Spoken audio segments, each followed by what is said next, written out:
Right here, I've got this new idea. It's sentence annotations for Irish sentences, and it explains the words in context, and you can click on them and investigate them like this.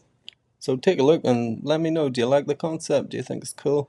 I've been working on it to try and implement into sionnach, maybe, the app that me and Shane's working on.